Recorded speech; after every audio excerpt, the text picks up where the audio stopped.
Okay, so in this video we're going to be creating a contact form, a very simple contact form with PHP that'll allow you or your users of your website to go ahead and enter their name, enter their email address, and of course enter a message, and then hit send, and that's going to send through to your email address with their details.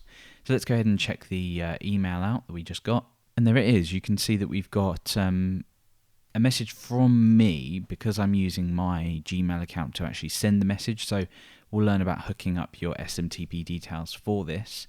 And it's saying here from, and then the name I entered, the email address I entered, and the message just down here. So we could click on this and just reply, for example. So it's going to be very simple. We do have some very basic validation as well. So for example, if I hit send without entering anything, we get the errors here. And also obviously if I enter my name, this just stays in there. So it's a lot easier for the user to complete the form.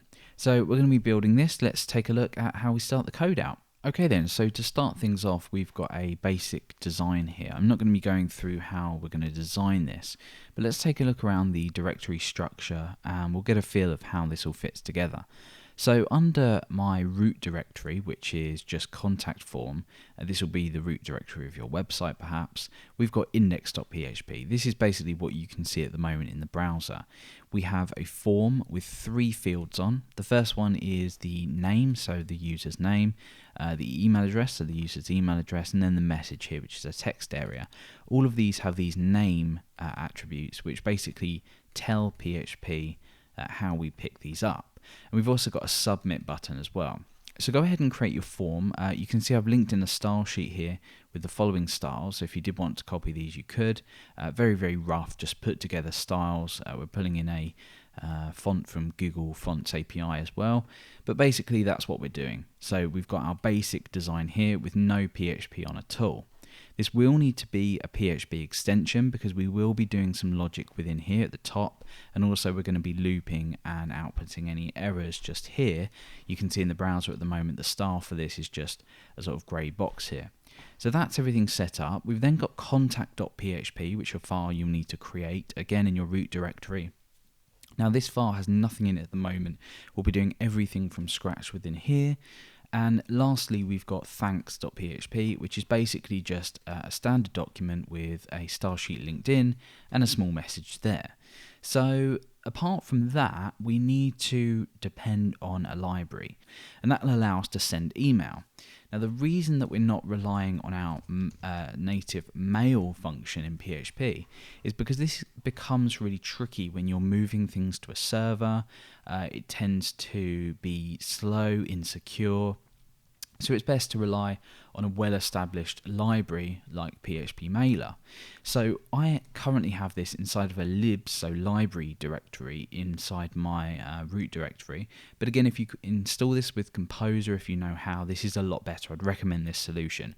I'm just doing it this way just because it makes more sense for those of haven't used Composer. So we've got a folder inside of libs called PHP Mailer, and it's got these 4 files. So these are the 4 files that you're going to need to include from the GitHub repository. So go ahead and just download the zip, so hit this file here, and you're going to need to copy over class.phpmailer.php, class.pop3.php, class.smtp.php, and the PHP Mailer Autoloader. So we're going to be including this inside of our contact.php file so we can actually send email. So that's pretty much our directory structure. Let's go ahead and start to actually write out the code that we need to actually send some email. So the first thing that I'm going to do is obviously open a PHP tag here, and I'm going to start sessions. Now the reason I want to start sessions is because we're going to be transferring the information that's been submitted into this form and posted to this file back again. So things like errors or old form data. So we start the session, and obviously we need to include our PHP Mailer Autoload that I've just spoken about. So let's go ahead and require this in. And that's in libs, PHP Mailer Autoload.php. So that's now included. Let's just go ahead and submit this form, and then we see we're transferred through to contact.php, And if we just inspect the page and open up our network tab, you can see that when I hit send here, we see we've loaded contact.php and the method here is post. That's included in our form just here, so method of post. And we can actually see the data that's been sent through. So if we just scroll down here, you can see we've got form data, name, email, and message. So it's quite good to know that you can inspect things like that. So let's get rid of that for now because we don't really need that. We know that including our PHP mailer has been okay. Let's create an array here. Now this is going to store all of our errors. So I've called this errors. You may, instead of using an array literal, you may actually need to use the array like this. So define an array like this, depending on which version of PHP you're using. But this is an array literal, and I'm going to be using them throughout the video. So what we now need to do is create a quick if statement to check if the name, email, and message that we just saw posted through are set. So that doesn't mean that they have any content in them. It just means, are they set? Have they been posted through to this page? And we access posted variables using the post superglobal. So everything that's been submitted through to the page via a post request will be within here. So we can actually test this out. If you're unsure of how this works, we can actually just do a print R on the post superglobal, and we can actually see what happens here. So I could enter anything here really. So I'll just enter a few bits and bobs and hit send, and you can see that we've got an array now. We've got name, email, and message, and they all have the data that I've submitted through. So now that we know that works, we can do an isSet, and we can comma separate this. We don't need to use it multiple times. So we can say isSet name, email, and message, and that's it. So if that is set, i.e. the user hasn't just landed on the page and not submitted anything, let's just echo all set. So let's check out what this looks like. So if I hit send, we know that that's going to work because I'm using the form to submit through. However, if we just reload the contact page on its own, that doesn't work. So what we do need to do here is include an else, and we're going to append to our errors. Now we'll be looking more at this in a moment, so don't worry if this doesn't make too much sense. I'm just going to write something went wrong. Okay, so obviously if this data is set, we want to do something a bit more useful than output all set. Now what I'm going to be doing here is I'm going to create another array which is going to store our fields in. So let me just pull this down. We've got going to have key value pairs here, which is going to be name, which corresponds to the posted name. I'm going to have email, which corresponds to the posted email. And last but not least, you'll probably have guessed it's the posted message. Now you might be thinking, why are we doing this? This surely is overcomplicating things. By storing this in an array, we can for each loop it, and we're going to be doing this because we want to check if all of these are empty. In our case, all of these fields are required. So all we need to do is, having them stored in here, we can do a for each, which basically iterate over each item of this array. So we can say for each fields as field data. Now field corresponds to the key and data corresponds to the value of this array. So in here we now have access to both of them. So we can do a quick if statement, and we use empty to check if a particular value is empty. So if this, i.e. the data that's been posted through, is empty, we can append onto this errors array. And obviously because we have the name of the field, we can actually use this. So I can say the X field is required, like so. And I can replace X, so just concatenate on here, the field. So let's just kill the page here, and let's do a print R on errors, and we'll stick some pre-tags there just so we can preserve the formatting of this. So when I hit send now, you can see that we've got an array filled up with the name field is required, the email field is required, and the message field is required. If I enter my name and hit send, we only get 2 error messages as we would expect. So we've now got a collection of errors that we can actually send through to index.php. The only problem is at the moment we're not redirecting anywhere. So right down here I'm going to use the header function to relocate us to index.php. This will just redirect us back. So at the moment it's now going to look like this. I hit send And oops, no, we killed the page here, so let's get rid of that. So if I submit, there we go, we're literally just being redirected back to index. So because of this, we now need somewhere to store these error messages that we've looped through and added to, as well as this one as well, if this one does exist. So down here, what I'm going to do is I'm going to use the session superglobal, and I'm going to store the errors in here. So that will store the array in there. So now I have access to this inside of index.php as long as I've started sessions here too. So let me just open and close a PHP tag at the top here. Let's make sure we start sessions so we can actually make use of these. Let's do a print R on session errors. Now we'll get an error initially maybe. You might not see one. Yeah, we get an error. Undefined index errors. That's basically because we haven't actually set any errors yet. Although we did do all this, we've just added this line, which means that that index is set. We'll be looking at how we can deal with this in a clean way in a moment. But if I were to type in something and leave the other two blank, you can see now that that will output exactly what we saw a moment ago. So we're now sending that data through to index.php, and we can do something with it. So we can loop through and output the errors, as well as if we just go ahead and land on contact.php on its own, we get that something went wrong error that we saw what we added earlier. Now you'll notice that however many times I refresh this page, this data persists. We don't want that to happen because a user could navigate away from this, come back to it, and then they'll find themselves with errors. So what we want to do is at the very bottom of index.php, we want to say session destroy. Now be really careful with this, because if you are using other sessions on your website, for example, you're logging a user in, this is going to kill the page, kill them sessions. So you may want to use unset instead. So you may want to say unset session errors. And in fact, we'll stick with that solution just so it's a little bit clearer. So we're unsetting these session errors. So now what happens is when I refresh, it goes. So I, for example, enter something, we get our errors, and when I refresh, they go. Okay, and we get our undefined index error. So now what we want to do is we want to deal with old form data. So let's say I'm a user and I come along and I enter my name, I enter, well, maybe don't enter my email address, and I say, hello there, blah, blah, blah, and I enter a really long message and I hit send. We've now just lost all of that data, and hitting back sometimes doesn't work. So what we're going to do here is we're going to preserve this data. So how do we do this? Well, it's quite simple. All we need to do is also store this information in a session. So we say fields equals fields. That's basically the data that we gathered here. So now inside of index, we should also have access to the old field data. So let's hit enter. Let's enter, say, my name and hello there, and hit send. And there we go. So we've got hello there and name as well as the error. So we don't want to just print R on these. It's absolutely silly. So what we want to do is we want to create an errors variable just up here.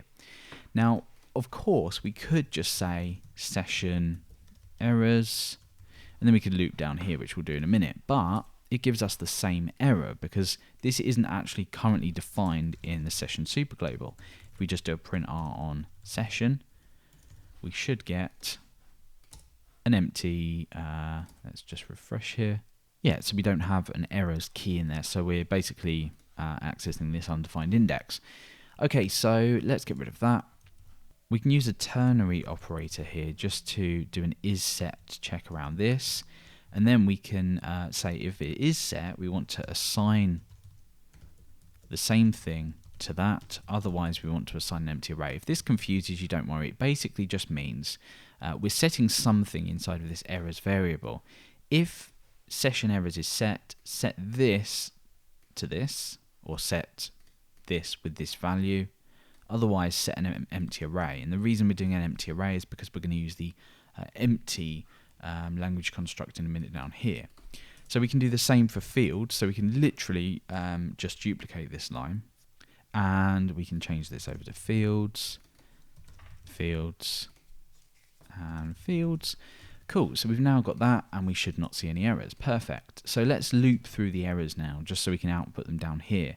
You see I've got this div with a class of panel, and in here we can just put anything we like. Now what I'm going to do is I'm not going to show this panel unless there are actually errors. There's no need. So what we can do here is with some shorthand syntax, I'm going to say if not empty errors. Now, if it is empty, there'll be an empty array here, which makes sense. So let's do an end if on that. And let's just indent this. So now what I'm going to do is I'm going to use Implode, which is a PHP function that takes an array and it basically takes it out of array form and joins it by a string. So I'm going to be doing a little trick that just makes this a little bit shorter to write, but a little bit more difficult to understand. So we're going to have an unordered list here, and it's going to have list items. So that's basically how it's going to look. So it'll be this is an error. Obviously, we don't want to hard code it like that, but let's just change that there. So that's eventually what it's going to look like. So if there are no errors, we want to output the first unordered list and the last unordered list tag. So we're opening and closing this tag. What we then want to do is open and close an li as well. You might be thinking, why are we doing this? It doesn't make sense. Well, what I'm going to do is I'm going to echo out the value of the imploded errors array. And this is how we join by a string. So at the moment, what this is going to show us is it's going to show us all the errors joined by a comma. Which is absolutely fine. If you wanted to do this, you could. So you can see here we've got one list item, we've got the first error, and if we just zoom in, you can see that we've got this comma separated here. So this isn't what we want to do because we want to have them each as list items. So what I'm going to do is I'm going to join by an end list item and a start list item. So what this means is we're starting a list item, we'll output the first error, then we'll close it. Then we'll start a new list item, and by the time that we get to the last error, we automatically end this here. So now you can see that when I hit send, we get this, and if we just inspect this, you can see that the markup has been generated exactly as we want it. We've got an unordered list containing 3 list items. So that's just a little handy way to do things, a little bit harder to understand, but it makes this a hell of a lot shorter. So now that we've outputted our errors, what about our old form data? Well, let's have a look at this. So when we submit through, we have an attribute called value. So I could just write Alex in here, and when I hit refresh, you can see that fills it in. So what we want to do is we want to create this value attribute if the field that we've submitted through has data. So what we're going to do is we're going to do a similar thing to checking if the errors are empty, but what we're going to do here is we're going to echo out if the name field is set, we want to output something, otherwise output nothing. So this basically means if this field of name it exists up here in fields, then we want to output the value. So we can just enter value here, and this could be anything. So we'll put it to blah for now. So what's going to happen now is, there we are. Now the reason it's persisting is because we haven't unset it down here like we did with the errors. Again, this is the another reason why we need to unset our data, because otherwise it will just persist. So that should just go now. So now when I enter, say, Alex in here and nothing in these two, we get the errors, but we keep blah. We obviously don't want to keep blah because we've hard coded that in. So we want to change this, and we want to concatenate on fields name. Now, before I go on, I'm going to talk a little bit about security here. What we're allowing this to do is potentially execute JavaScript code. So if I enter Alex here, hit send, this remains in here. But because this is user data that's now being put onto the page, we need to use HTML entities just to prevent against cross-site scripting. Or any other sort of injection of JavaScript, maybe with the eval function or something like that. So let's take a quick look at the security here, because that's pretty important. Now inside my main directory, I'm going to create a new folder called helpers. You can store this any way you want if you're using a mini framework or something. So inside of helpers, I'm going to create a new file, and I'm going to save this as security.php. It could be anything. I mean, this is just somewhere to store it. I'm going to create a function called E for escape, and this is going to take in a string. Now from this, what we want to do is use the HTML entities function to actually escape this value. So I'm going to return the result of HTML entities. And if you're not sure what HTML entities are, for example, in injecting JavaScript, you'd probably use script tags like this. Now this is a less than sign, so it would be converted to this, which would just leave it to be rendered on the page rather than actually executed. So play around with this once you implement it, and you'll see what I mean. So we need to pass in the string to be converted into 8 entities. We need to provide the quotation flag, so ent quotes will convert single and double quotes. We need to provide the character encoding, which is really important that you set the character encoding up here. You can see I've set the character set to UTF-8, so make sure you've done that. And let's take a look in here. We also need to then pass in false. Now basically the last option is whether you want double encoding. By default it's on, we just want to turn that off. So we've now got this E function that we can include into wherever we want, really. I mean, this is getting a little bit messy, but we can you can tidy this up depending on your website. So I'm going to include in helpers security.php, security, and we now have access to this E function. So let's just take a look at how this works. So I'm going to echo E script, and we'll just say alert1 in there. So let's take a look at what this looks like. There we go. So this is being rendered out onto the page. We can prove this by viewing the page source, and we can see that the entities, as I mentioned earlier, have been formed using the HTML entities function. So now what we can do is just really simply, now that we've done that, is just wrap what we output like that. Simple. So let's copy and paste this just so we don't waste too much time, and we can just paste this basically down to the next field, which is the email address. So we can say if the email address is set, output the email address, otherwise nothing. For the message it's slightly different because we don't have a value attribute on a text area element. So if we paste this in here, all we need to do is get rid of this here, and we want to change this to message and change this to message. So let's test this out. We'll test it out with each field. So I'm going to enter Alex there and hit send, and that stays. I'm going to enter an email address here, and that stays. And I'm going to enter a message here, and that stays as well. Perfect. So now what we need to do is actually get on to sending the email itself. So under contact.php, we can now make use of our PHP Mailer Autoload. So how do we do this inside of our contact page? Well, after the for each, we can now check whether our errors are empty or not. So if we do a quick if statement here, we say if empty errors, that basically means there are no errors. So we can just go ahead and send the email. So in here, what we need to do is we need to instantiate PHP Mailer. So I'm going to create a variable called M just for mail, M just because it's short. Sometimes you see mail being written, but M I just prefer. And we're going to create a new PHP Mailer instance. Now, what we do now is we set a variety of properties through methods and obviously properties. So, for example, we want to use SMTP. So I'm going to say is SMTP, that's a method, and then I can say SMTP auth equals true. So we use SMTP authentication. Now, with regard to sending email through SMTP, it's the preferred option.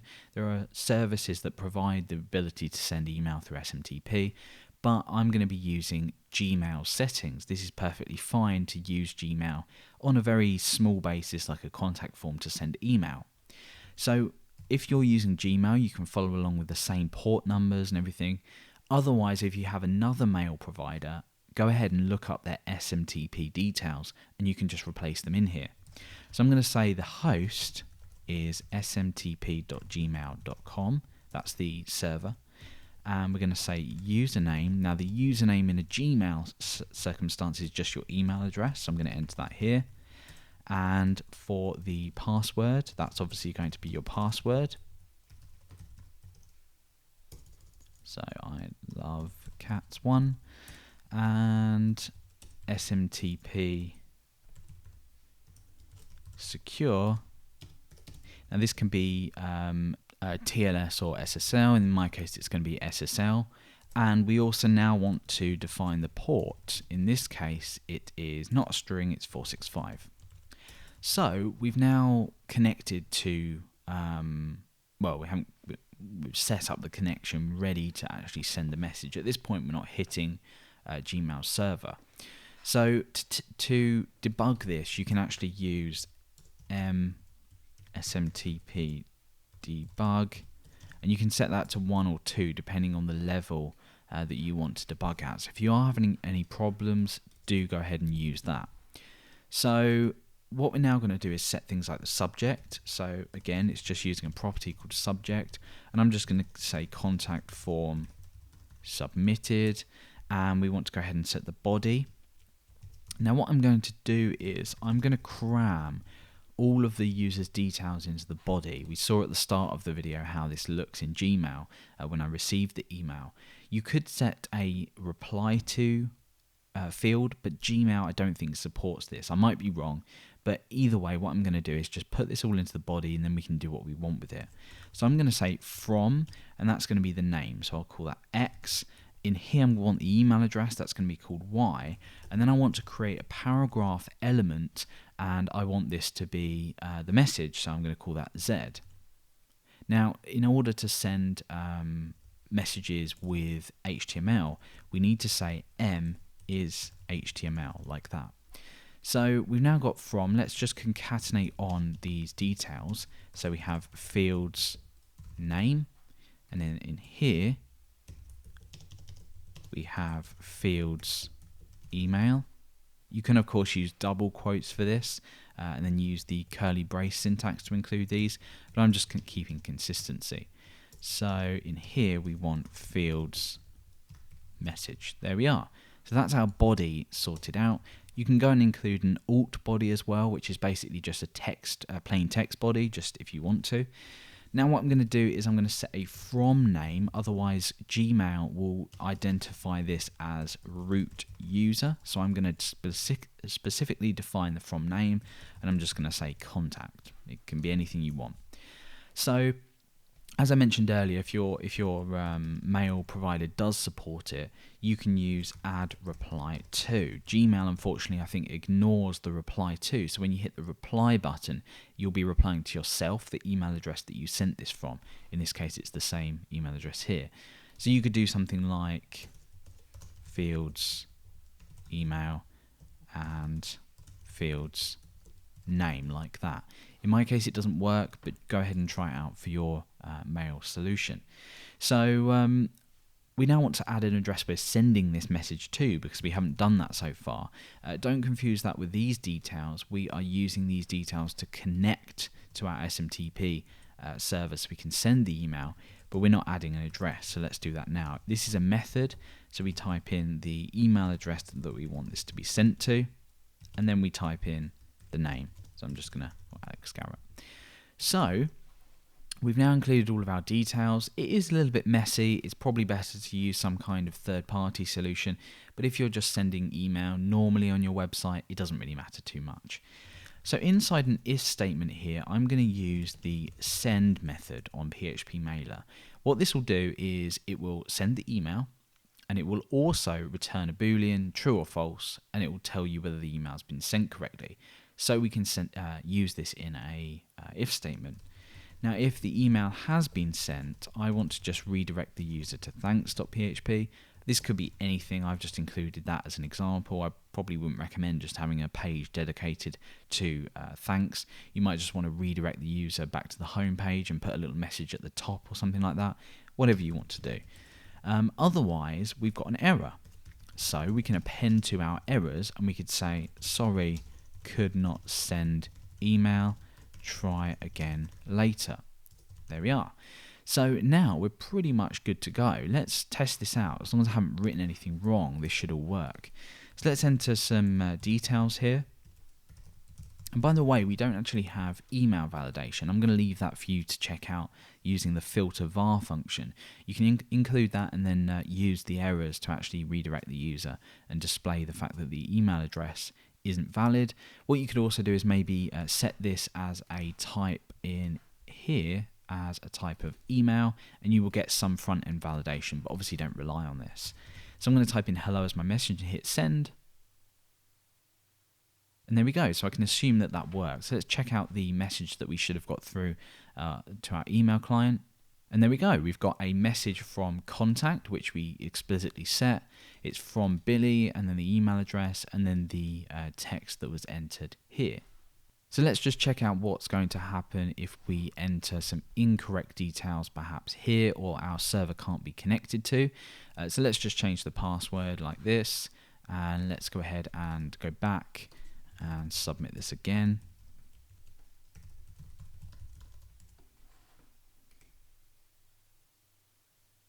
There we go, so we get the error as we expected. So that's basically how we create a contact form with PHP. Very, very simple, using just a Gmail SMTP account to go ahead and send the email. We've included some security, we've included some validation as well.